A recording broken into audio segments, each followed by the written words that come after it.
We shall commence this module by discussing the concept of FERA. The term FERA represents an act to modify the law concerning the certain restrictions regarding the different types of payments, transactions in foreign exchange and securities, and certain dealings that incidentally influence the foreign exchange and import-export of a currency. The purpose of this modification is to sustain the foreign exchange resource of the country and its procurement and utilization, which are considered essential for the economic development of the country. It has been witnessed earlier that the Reserve Bank of India forced the American transnational corporations Coca-Cola and IBM to cease their functions in India, which are renowned in their respective areas for not complying with the provisions of the Foreign Exchange Regulation Act, popularly known as FERA Act of 1973. Besides these, there are other 52 firms which also wound up their operations in India. This obviates the likelihood of any alterations in FERA, which puts focus on the self-reliance rather than the fascinating foreign capital and giving them permission to exploit the country. There was another declaration exhibiting the determination of government to implement the FERA, indicating that they were against any liberal policy towards the foreign capital. Foreign Exchange Regulation Act, that is FERA, was constituted as legislation passed by the Indian Parliament in 1973 by the government of Indira Gandhi. This act is applicable to the whole of India, which means it also relates to the citizens of India residing outside India and to the various branches and agencies outside India of companies or bodies corporate, registered or incorporated in India. Rationale of FERA. It was felt to introduce FERA by the government when India was facing the crisis and foreign exchange reserves of the country were insufficient. As it is known that the human wants are unlimited, but country did not enough foreign exchange reserve to meet their demands. Thus, it arises a situation to execute FERA on the supposition that whatever foreign exchange earned by the Indian residents would correspond to the Indian government. This would further be collected by the Reserve Bank of India. Therefore, the rationale lying behind FERA was to assist the RBI in preserving the exchange rate stability, to maintain the foreign exchange reserves and to administer the foreign business in India. After studying this module, you shall be able to familiarize with the concept and rationale of FERA, figure out the objective of FERA and its implementation, understand an evaluation of FERA, understand the need to switch from FERA to FEMA, know the major provisions of FEMA. Moving on to discuss the objectives of FERA and its implementation. The objective of FERA is not only about regulation, but mainly about preservation of the foreign exchange reserves and their proper utilization. It may be said that regulation of foreign capital is also one of the major objectives of FERA. Supportive evidence has been presented before the Joint Parliamentary Committee by the officials of Ministry of Finance regarding the replacement of the earlier FERA Act of 1947 by the new one. This has been carried out to deal properly with three main facets: to regulate foreign capital in India, to regulate employment of foreigners in India, and to enforce the provisions regarding the foreign exchange leakages, making it stringent.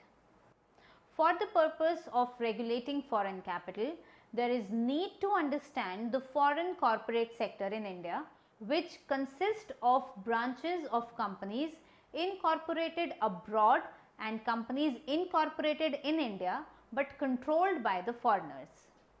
In order to separately regulate the foreign companies, proper distinction should be made signifying the distinctive features of both the Indian companies and the foreign companies.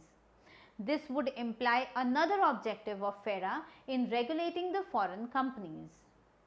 FERA consists of total 81 sections, out of which section 29 is considered relevant. This section requires that all non-banking foreign branch companies and rupee companies with 40% equity to take permission of RBI so as to carry out their operations.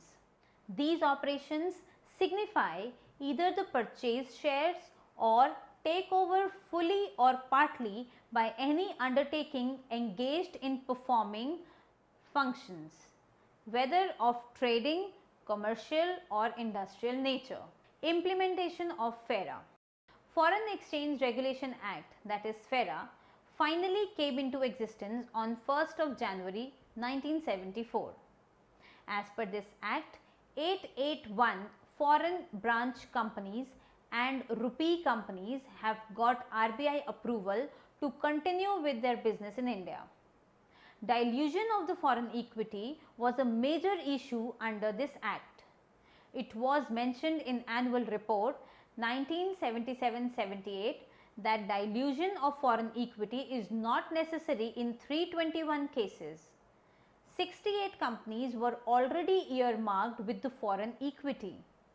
Some companies were directed at diluting their foreign equity to 74%, 50% or 41% depending on the nature of activities they performed.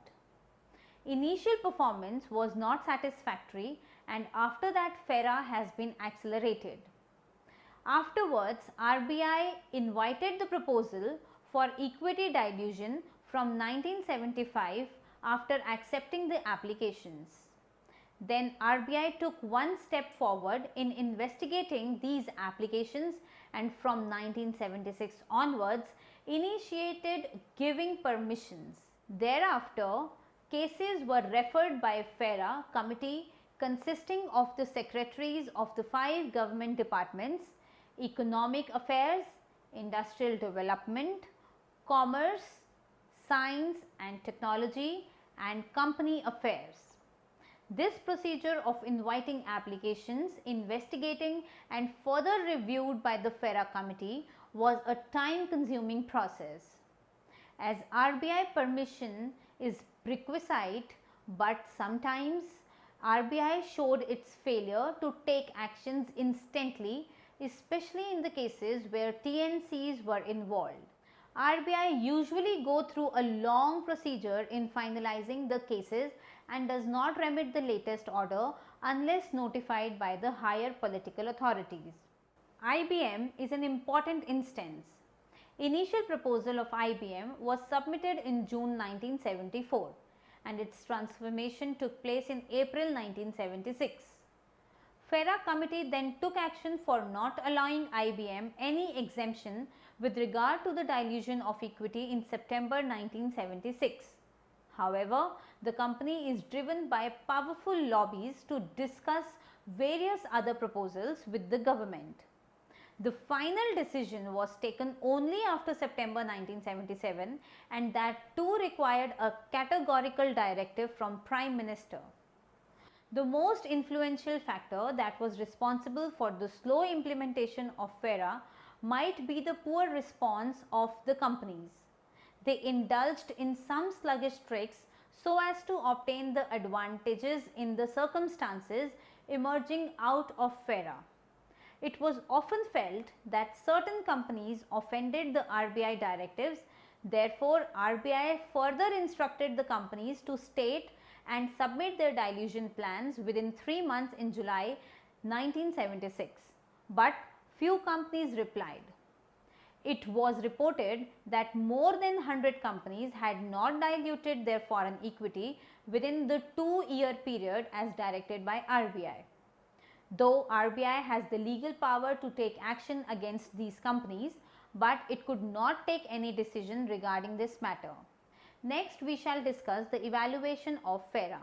An evaluation of FERA was to examine whether the stronghold of foreign capital is presumably to fall over the corporate sector.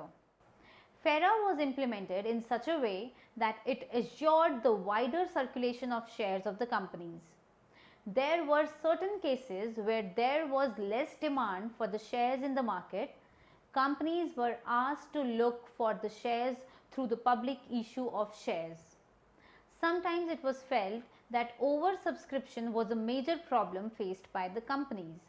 There are various instances of companies whose shares were widely dispersed. For instance, Hindustan Unilever Limited ended up with 95,000 shareholders, who is only largest joint stock company in India.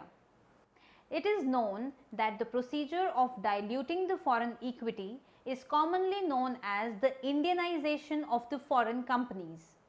One of the representatives of the Bengal Chamber of Commerce and Industry, Calcutta, provided supportive evidence before the Joint Parliamentary Committee on the Foreign Exchange Regulation Bill that 40% was an arbitrary percentage for governing the foreign control. This would not result in the Indianization of the foreign companies. However, RBI, who was also responsible for the implementation of the FERA, suggested that a company is said to be foreign controlled if 25% or more of the shares were held by the foreign company. However, it has been noticed that rupee companies whose foreign equity was more than 50% was declining over time. When FERA was not into existence, many foreign companies were in the process of diluting the foreign equity, thereby issuing the shares to the Indian public. They were doing this so as to get some benefit out of this. The crucial factor that explained the trend of increasing Indian equity participation in the foreign companies was the government policy. This policy, adopted by the government, asked the foreign companies to dilute their foreign equity as a condition for granting the industrial licenses. The worst part of diluting the foreign equity was the major role of the government in permitting the transnational corporations to impinge on those fields where small units can manufacture without the assistance of any foreign technology. It was further predicted that small units might terminate their operations. This would lead to the exploitation in the growth of large number of other firms. Therefore, some kind of deindustrialization is required to make room for the foreign capital in the name of FERA. Let us now understand the switch from FERA to FEMA. FERA has become the major obstacle in India's efforts to become global. Therefore, it was abolished on 1st June 2000. All transactions of Indian foreign exchange were directed under the FERA until June 2000. This was the legislative law which actually passed in 1973, when special importance was given to the foreign exchange because of its scarcity. By the end of 90s, it was felt that FERA was not successful in regulating the foreign exchange transactions and became a hindrance in India's endeavour to compete with other developing countries. Therefore, FEMA took the place of FERA, thereby aiming at relaxation of controls over the foreign exchange transactions. The launch of FEMA in place of FERA was validated, thereby witnessing the improvement in the external payment position of the country since the amendment of FERA brought up in 1993. This was exhibited in the expansion of foreign exchange reserves and the assertiveness of the country in moving towards the external sector. The task of FEMA lies in diluting the existing restrictions on the foreign exchange dealings by taking the significant steps. Initially, the provisions of FERA were diluted. In the first provision, unlike FERA, the violations of the FEMA would not attract criminal proceedings. In the second provision, any contravention of the Act would lead to a penalty after the process of verdict up to twice the amount involved in such contravention. However, the penalty might be up to rupees 1 lakhs if the amount was not measurable. This made a shift from FERA to FEMA, where the penalty in contravention was 5 times the amount and simultaneous initiation of criminal proceedings. Now, we will discuss the major provisions of FEMA. The main objective of FEMA was to enhance and revise the law concerning about foreign exchange with the aim of facilitating the external trade and payment. This Act also performed the task of promoting the development and upliftment of foreign exchange market in India. FEMA also applied to whole of India, that is to all branches, offices and agencies outside India owned or controlled by a person who is a resident of India. Major provisions of FEMA are as follows. First, without the approval of the RBI, no person can transfer any foreign exchange to any person not being an authorized person, make any payment to any person resident outside India, or impose restrictions on the current account transactions. Second, no restriction would be imposed by the Reserve Bank of India on the drawing of foreign exchange for payment due on the account of amortization of loans or depreciation of direct investments in the ordinary course of business. Third, a person resident in India is not allowed to transfer or issue any security unless an exemption has been provided in the Act or regulations made under the permission of the Reserve Bank of India. This Act defines a person resident in India. A person residing in India for more than 182 days qualifies to be a resident.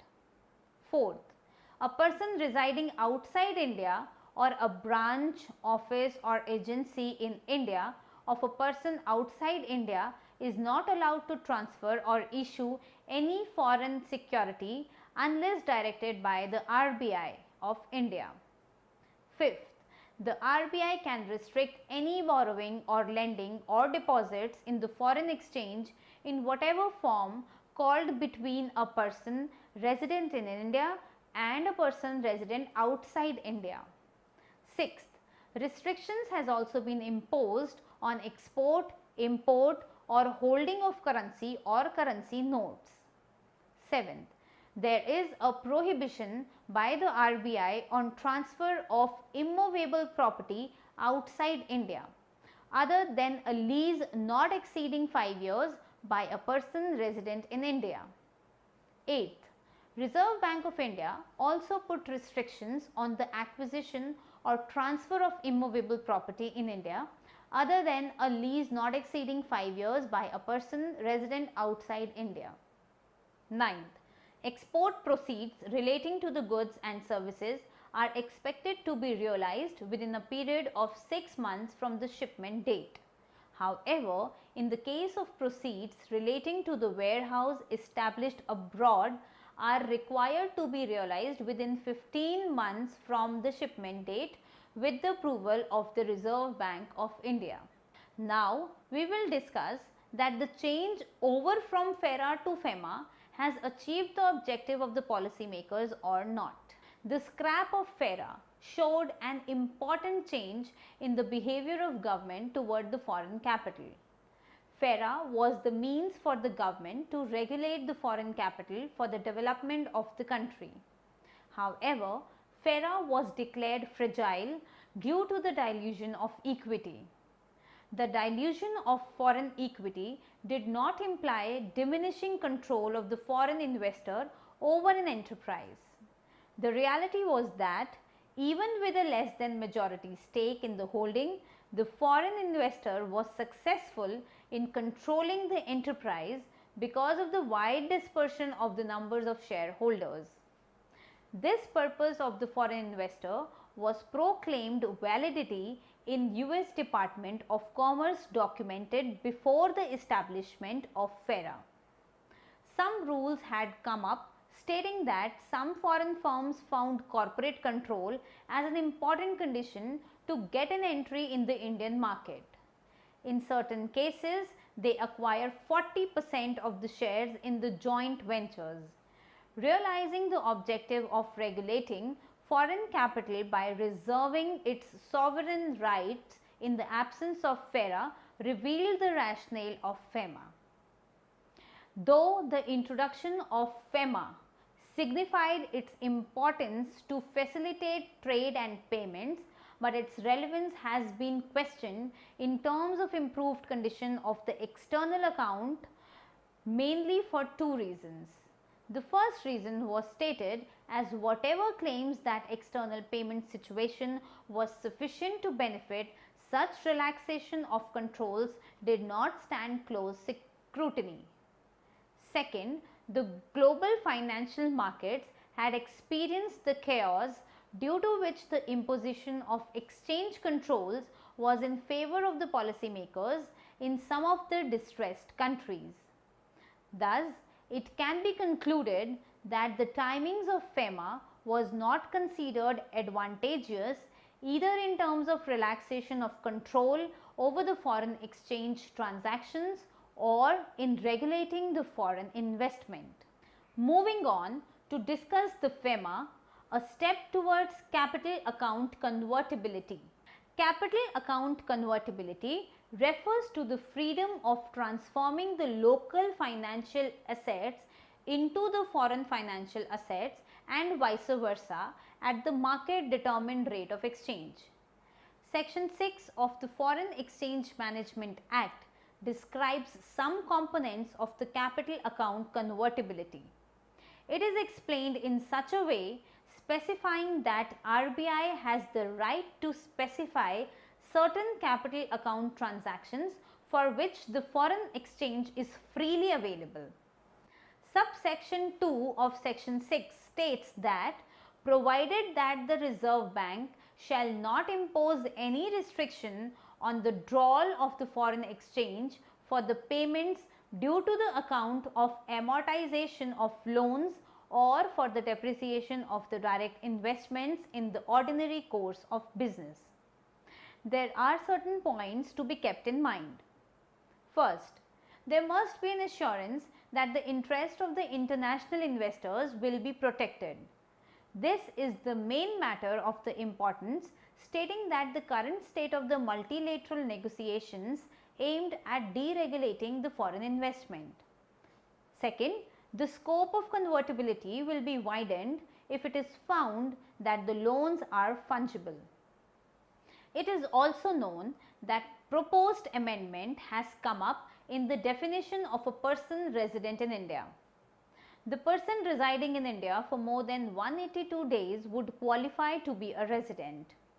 This relaxation of controls that a class of residents would enjoy represents a definite step towards broadening the scope of capital account convertibility in the country. However, the Tarapore Committee stated in its report that mostly the restrictions on the capital account transactions were imposed on the residents, prohibiting them for utilizing the domestic savings to invest in the financial assets abroad. India's foreign investment policy basically focuses on minimizing the restrictions on non-residents investments, which has been provided as an added dose of transparency by the policy of economic reforms initiated in 1991. It further implies that there is no obstacle on the investment by the non-residents in carrying out certain outflows. Significant progress has been witnessed at the country level because of the FEMA's initial step toward capital account convertibility. This is reflected in the following points. capital account liberalization played a significant role in curbing the balance of payment crisis. Next, the liberalization of the capital account assisted in recovering the shortage of foreign exchange reserves in the country. Next, the capital account convertibility brought efficiency in the financial system. It is known that the capital account convertibility is imperfect without the fiscal policies and financial prudence. However, RBI and the government both have been very conservative during the whole process of liberalization. This in turn improves the efficiency in the financial system. Next, this will further enhance the development of securities market. Next, a new management regime has come up by the FEMA consistent with the emerging framework of WTO. Thus, global presence of the country and its relations with the trading counterparts are also on the progress. Now, we will summarize what we have studied in this module. FERA, referred to as Foreign Exchange Regulation Act, which was enacted in 1973 and finally came into existence on 1st January 1974. It is regarded as the scarce commodity due to scarcity of foreign exchange reserves. The purpose of FERA was to regulate the certain payments dealing in certain foreign exchange and securities, transactions indirectly affecting the foreign exchange reserves, and the import and export of a currency for the preservation of the foreign reserves in the country. FERA was implemented in such a way that it assured wider circulation of shares of the companies. FERA has become the major obstacle in India's effort to become global. Therefore, it was abolished on 1st June 2000. Foreign Exchange Management Act, known as FEMA, replaced FERA and was passed by the Parliament in 1999. Certain provisions of FEMA were defined which focused on the objective to initiate and facilitate the external trade and payment and to promote the development of the foreign exchange market. Realizing the objective of regulating the foreign capital by reserving its sovereign rights in the absence of FERA revealed the rationale of FEMA. The timing of FEMA was not considered advantageous either in terms of relaxation of control over the foreign exchange transactions or in regulating the foreign investment. FEMA has also stepped toward widening the scope of the current account convertibility in India.